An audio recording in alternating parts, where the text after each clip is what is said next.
Guys, Anthony back here with another Destiny Child video, and in today's video we're going to be starting another series on the channel, which will be me climbing from Bronze Elite to Platinum 5 in Devil Rumble. I wanted to make this series to pretty much teach you guys on how you can climb easily and explain how to play better manually, while also explaining which childs I'm going up against. Now the lower ranks should be pretty easy, but there are still a few things to learn, so while I'm playing these matches, I'll be explaining the units that I'm going up against, if they're useful in higher elo.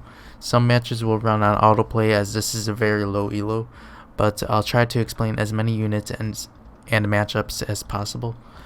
So really quick here, I want to go over which units I have on my team, so let's get right into it. Alright guys, so here we have the team, which consists of Sangha, Debuffer Battery, Pomona, Dana, and Neptune. Now the kind of team I wanted to go for, guys, is basically a team built on sustain through the healing from Neptune and Pomona, while having Dana provide those huge barriers. We also have Sangha here, of course, to make the team run faster, and lastly we have Battery here for her leader skill and slide skill. So now that we've gone over the team, guys, let's get right into the matches. The first team we have here has Willow, Athena, Maftat, Dana, and the Aurora King. Now this team comp has actually a few useful units here, but the ones that stand out the most are Dana, Athena, and Willow. Now since I've gone over Dana and before in previous videos, I'll only be going over Athena and Willow here. Willow is a support character that has the ability to grant antidote on his slide skill and drive skill, which allows your team to be cured of poison. Now he does see some use in higher elo, since we do have Eve still floating around quite a bit in Devil Rumble. Now the second unit here we have is Athena. She has been very popular recently as her kit is super strong at the moment. Reflect on her slide skill scales up to 40% and max +6 skills, allowing her to take 40% less damage from attacks while reflecting this portion back at the enemy. She also has a unique tap skill that can redirect debuffs towards herself, where it can have less effect unless the debuff says its duration can be cut or restricted entirely. And the leader ability allows your team to be insanely tanky with 3500 additional health for each child. Now after gathering this info from RiceMine, we learn that she's very strong and can be super scary when paired up with other tanks such as Dana and Hades. I haven't seen Aurora King paired up too often with her, but maybe it could work. So yeah guys, let's get right into this match here. Now in this match, guys, I want to explain how manual works, sort of. So we see here we have our 5 units and our skill gauge obviously charges up. On manual, it won't play. Obviously, it'll be all manual play, so you would have to do this all on your own. Now, based on your team, you want to use the slide skills in the order that would be most optimal for your team composition. Now, normally, I would swipe up with Dana. I would slide with Dana first to provide the barriers so she could go on cooldown immediately. And then I would slide here with Sangha, Neptune, Pomona, and then Battery. Depending on cooldowns, you might want to use them in certain orders, or if you're going up against a certain child, you may need to use them differently. Now for the drive skills here, I use Sangha's for the first 2 drives, and then follow up with the Neptune drive last. Alright guys, now the next team we have here consists of Maftat, Party Star Med B, Dana, Lanfei, and Bridal Hilder. Now the unit I want to discuss here is Lanfei.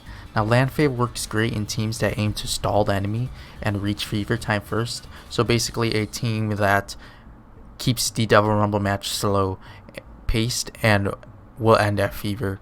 Now she is relatively weak at low uncaps, but becomes very strong at high uncaps due to her scaling on her slide skill, and she also pairs very well with Isolid thanks to the shared targeting. So now while we fight this matchup here, I want to explain to you guys her slide skill a bit. Now her slide skill, we can see here, deals 608 damage to 2 enemies. Priorities will be the highest attack and 500 of ignore defense damage, and targets drive gauge -8%. Now the drive gauge -8% will come in huge when playing manually, because you will have control of her slide skill obviously. So if you do like the note said from RiceMine, now if you match her up with Isolid, she will become very useful at high uncaps. So Lanfei is specifically a unit, now that I want to remind you again, that is very useful at high uncaps. Now I would say maybe 4 to 6. You can possibly try her at +3 in lower ranks and maybe she'll work, but you guys would have to test that on your own. So yeah guys, I wanted to explain Lanfei a bit. Also, her drive skill deals 2012 damage to 3 enemies. Priority will be the highest defense, and removes 1 buff and enemies drive gush minus 10%, which does come in clutch again for the stalling type of team. Alright guys, so the last team here I'll be going over consists of Mafdet, Dana, Sinrix, Melfo, and Courtesan Battery. Now the 2 units I would like to discuss here are Sinrix and Battery.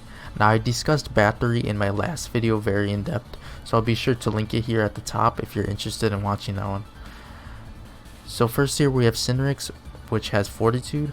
Fortitude stacks can block single instances of damage, including damage over time such as Bleed, Poison, and Dancing Blade. She also works very well at countering small instances of high damage, but weak against damage over time effects that can shred through Fortitude quickly. And next here we have Battery, who is a very strong attacker. She has a 4-hit slide, which can be scary when paired up with a crit buffer, and her tap skill also has the ability to grant her battle cry, which is a 15% attack boost, and that can stack up to 3 times. She's super common in higher elo, so if you have her, definitely build her up because she can be super useful. And like I said, she is very common in the top 100, platinum 5, etc. So if you do have her, I would definitely recommend you guys to place her in your HOR, so you guys can get to that super strong attacker for your Devil Rumble team. Alright guys, so that's part 1 of Bronze to Platinum 5. I hope you guys found the start of this series helpful. Please comment below what you guys think of this series, and feel free to leave some recommendations for me if you all have any. I'd love to hear what you guys would like from this series or from the channel in general. So yeah guys, I'll see you in the next video. Thank you all for watching, and make sure to like, comment, and subscribe if you enjoyed and haven't already. Take care everyone.